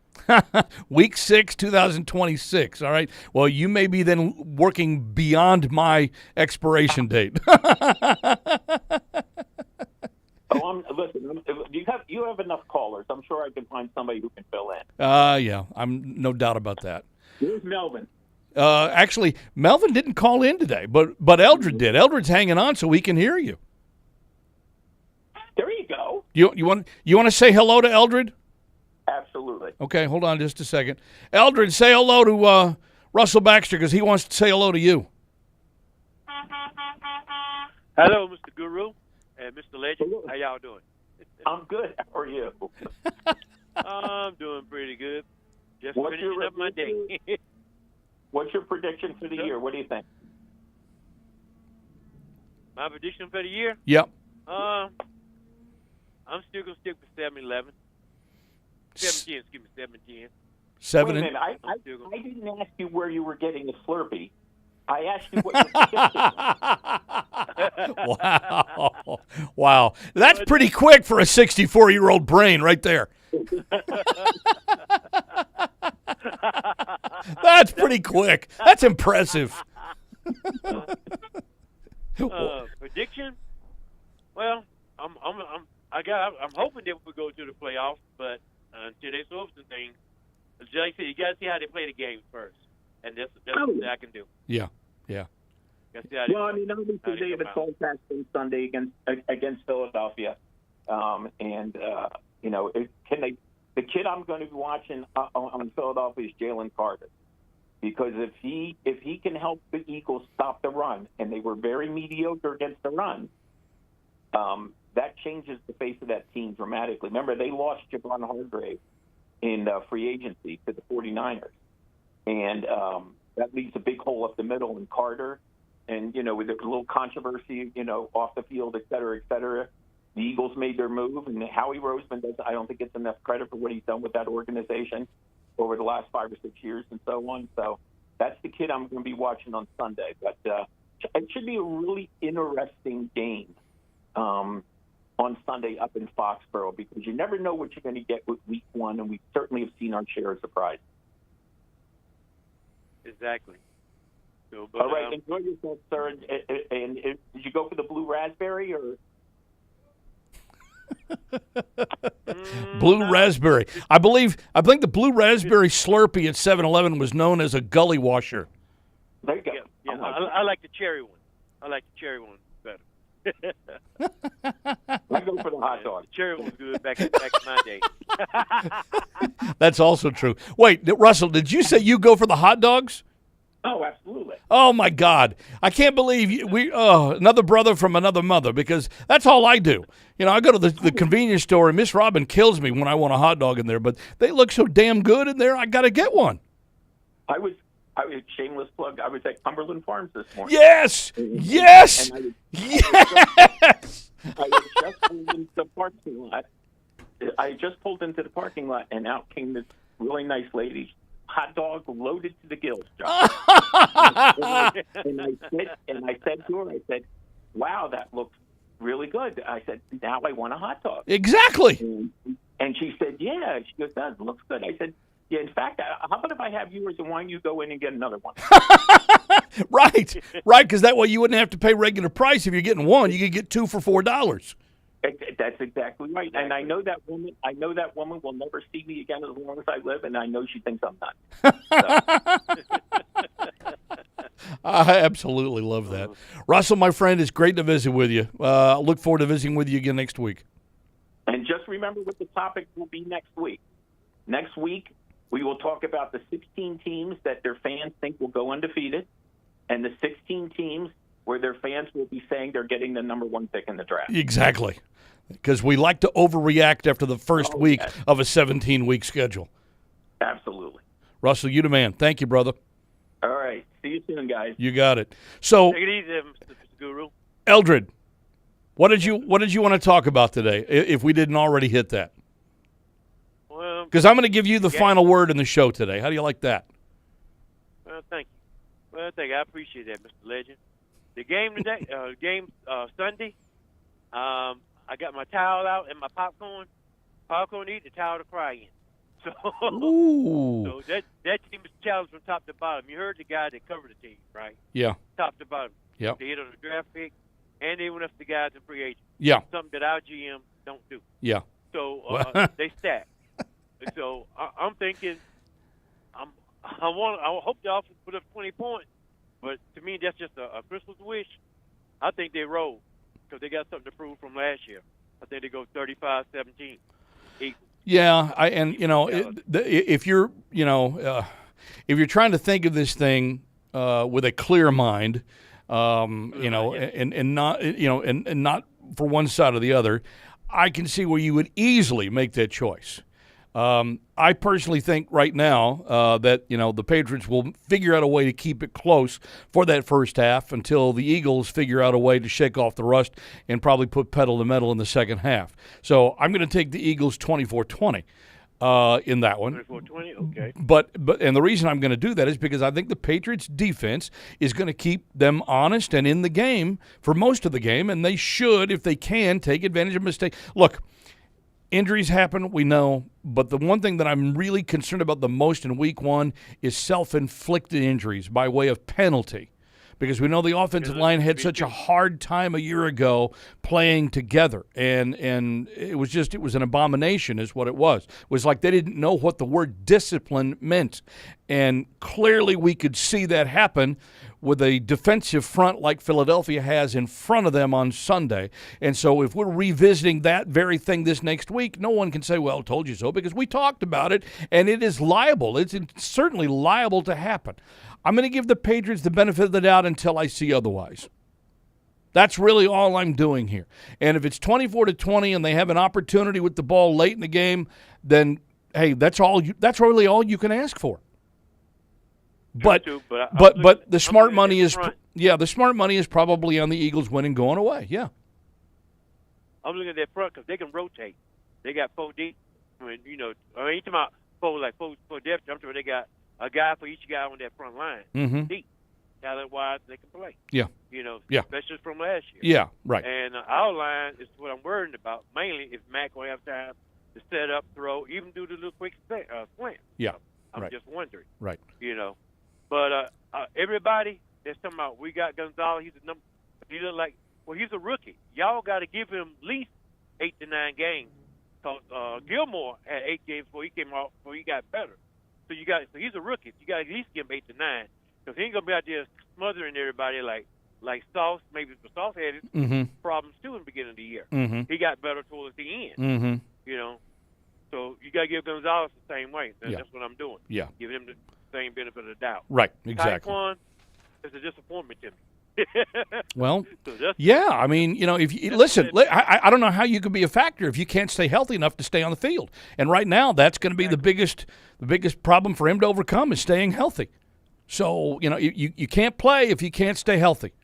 Can't play, and you can't make a difference if you can't play on the field. He's got to learn how to get on the field and stay on the field. Some guys never learn how to do that. The jury is still out, but I have to say it's trending in a bad direction for him. Bad direction. It is. Especially when we had Watson, Pickens, Olave right there. We know. Right there. We know, brother. Right there. We know. Yes, sir. All right, you be safe out there, Eldred. You too, Mr. Legend. Always good talking to you, sir. Always good to talk to you. Thank you, my friend. Eldred in North Carolina. Forgot to do this, but I need to mention Bridgestone is the official tire of the New England Patriots and proud to partner with Sullivan Tire, New England's headquarters for quality Bridgestone tires. Visit sullivantire.com to find a location near you. And Patriots fans, if you want to see Toyota's best offers, including those not seen on TV, go to buyatoyota.com. It's Toyota's official website for deals from the official vehicle of the New England Patriots, Toyota. Let's go places. All right, one more email I'm going to share with you here. It came from our friend Aiden in California, who says, you want bold? John, hey, John, Patriots win 11 games and Mac Jones throws for 34 touchdowns, 11 interceptions. Whoa. The reason for this is I believe Mac makes the jump that should have happened last year. He has the look to prove to everyone he is the quarterback of the future. For me, that's enough to believe until he doesn't. Bob's Discount Furniture has sofas that convert to sleepers when you're feeling sacked, mattresses that put you to sleep as soon as you touch down, and thousands of highly rated styles that keep the home team happy. Shop at Bob's, the official furniture store of the New England Patriots. Our thanks, well, certainly to all of our callers. Thank you for listening to the show today. I hope you enjoyed the simulcast on Patriots.com with the video. A little bit of an adventure to get started today, but hey, we pulled it off. So, hey, when you're doing something for the first time, there's always going to be a bump. Thanks to Chad Graff of The Athletic, Dave Spadaro from Eagles.com, and our good friend Russell Baxter at Bax Football Guru on X, formerly known as Twitter. I always say that just so I can kind of couch it, with parentheses around it. Thanks to Marine Matt who puts it all together. Same Patch time, same Patch channel next Wednesday. Next Wednesday, we'll recap a bit from the Sunday afternoon game and look forward to week 2 against the Miami Dolphins. Wednesday, right here in the Playbook. Thank you for downloading this podcast. Subscribe on Apple, Google Play, and everywhere else you listen. Like the show? Please rate and review us. Listener comments and ratings help keep us high in the podcast rankings so new listeners can find us. Be sure to check Patriots.com for more news and more podcasts.